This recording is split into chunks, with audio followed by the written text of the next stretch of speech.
So, for this idea, it's another mirror universe set in the Voltron Legendary Defender, universe of sorts.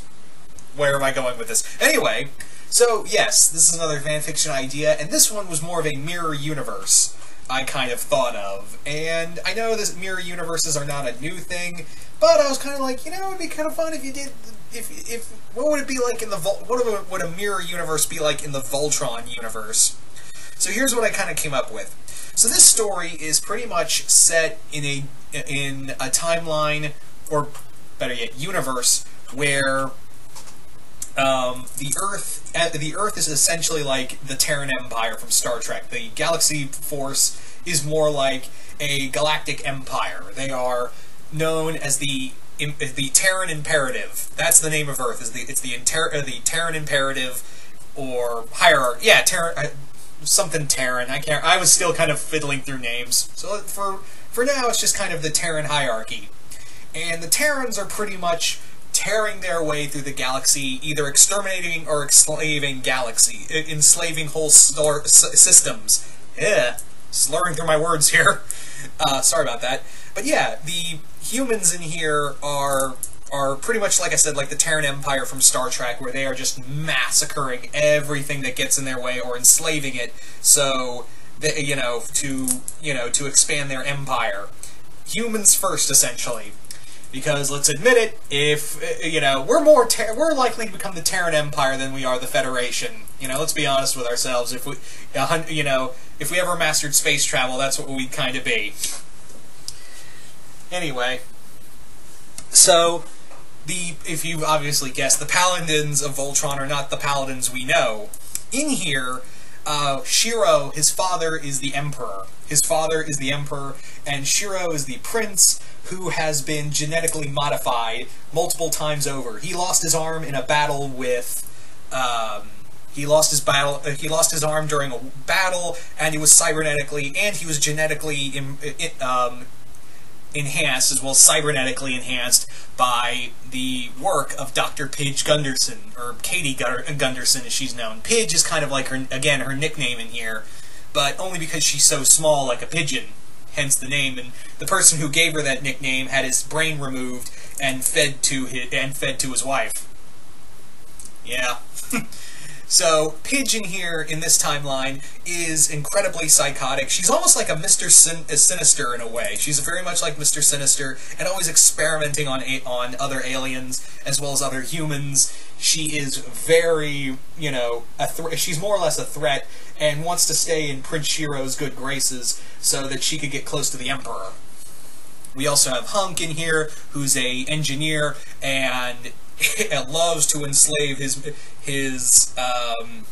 workers. He loves to beat them around. He's also a lot more muscular, whereas the Hunk we know is fat and very lovable. Here he's very muscular and loves to just beat on anything that moves. You talk back to him, he beats you into the ground. That's he's almost like Snipe from Stormhawks in a way. Then we have Lance, who is an ace pilot in the Empire's military. And he is, he's not very cocky, he's more like dead set and very, loyal to the Emperor. To an extent, if something else comes along that he could get higher in the ranks, yeah, he's willing to take it. He's also willing to carry out his duty, and he's also a ace pilot and a great sharpshooter, and loves his job of just destroying everything in his path, and actually hopes to be. He's almost like Krennic, in that he wants to get higher in the ranks and be noticed more. So there you go about Lance. Then we have Keith. Keith in here, while he serves in Lance's squadron, yeah, Lance actually outranks Keith in here.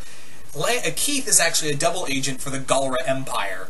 Because yes, he is still half Galra, but he's working for the Blade of Marmora, who is in this working with the Galra Empire, and he's been working as a double agent, keeping them intact of what the Terrans are doing.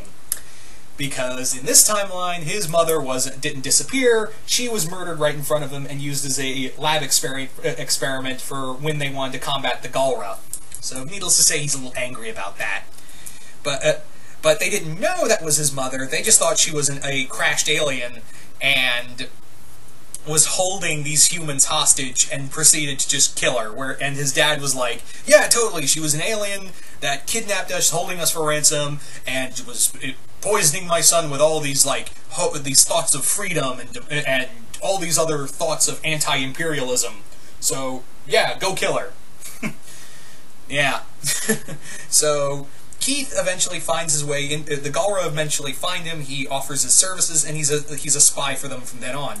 In here, the only real empire left that's really fighting them is the Galra. And the Galra and the Terrans have been at war for a long time. And Zarkon has been using quintessence to keep himself alive because he's like, dude, if I go, this empire is fucked. It's also that Dibazal is still around, the Galra home planet, but however, the Alteans were wiped out by the Terrans. There was an alliance long ago when the Terrans started coming out into space, and the Terrans essentially wiped everyone out, and only the Galra remained. But however, Zarkon knows that he can't keep using the quintessence, and he needs a weapon that can actually fight the Terrans. So, gotta find Voltron. And this is a task he sends his son out to do. He tasks his son to go out in search of Voltron. He also sends Zethrid, Aksha, Narti, and Izor to travel with them to be the new paladins of Voltron. So during their quest, they set out and find Alora and Karan, and from there, they are made the paladins of Voltron. Also in here is that roe-beasts are used, but not by the Galra, by humans. In here, Pidge's the Holts are just a family of psychotic scientists who love making mutations and enslaving creatures and making them into monsters to use as war beasts. In here, they're not roe-beasts; they're war beasts. So the war beasts are used to just completely cleanse a planet, more or less. So, yeah, this was a little more screwed up. Narti in here, I had a little more that each of the new paladins in this universe are all of their either their races have been enslaved. Narti's family was wiped out. Zethrid was actually an escaped warrior gladiator from Terra Prime, which is what Earth is called in this universe. She was forced to fight in their gladiatorial rings for their entertainment. She escaped thanks to Lotor's help. Aksha is the personal guard of Lotor and fights for him no matter what, because she sees that Lotor is a great king. She's very much like Barlin from The Hobbit, where she looks at Lotor and is like, there's a man I could call king. And Lotor is very much like, God, I gotta do this. I have to fight. The Terrans are really just ripping apart the galaxy, and my father doesn't know how long he can use quintessence to keep him alive, and I'm not really sure I can, live up to his expectations and rule an entire empire. Yeah, Lotor in here, rather than knowing he's good, he's going to be a great emperor, or great emperor. The problem is that in this universe, he's unsure of himself. He's very, he doesn't know where to go, and he feels like, he's not ready to be this destined black paladin. Yeah, Zethrid is the yellow paladin, Aksha's the red paladin, Izor is the blue paladin, and Narti is the green paladin in this universe.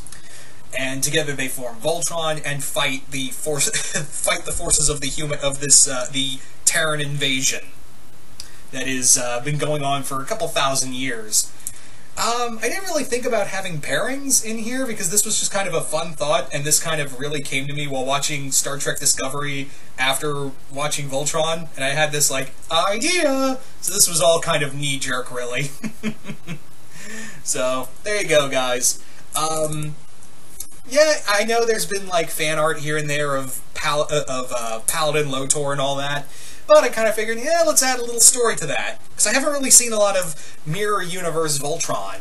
Anyway, so you guys tell me in the comments below, what do you guys think of Voltron, this Mirror Universe Voltron story? You guys like it? You guys hate it? And how would you make a Mirror Universe in the Voltron Legendary Defender universe? Just comment below, let me know. Once again, hope you all enjoyed this, and I will see you guys later.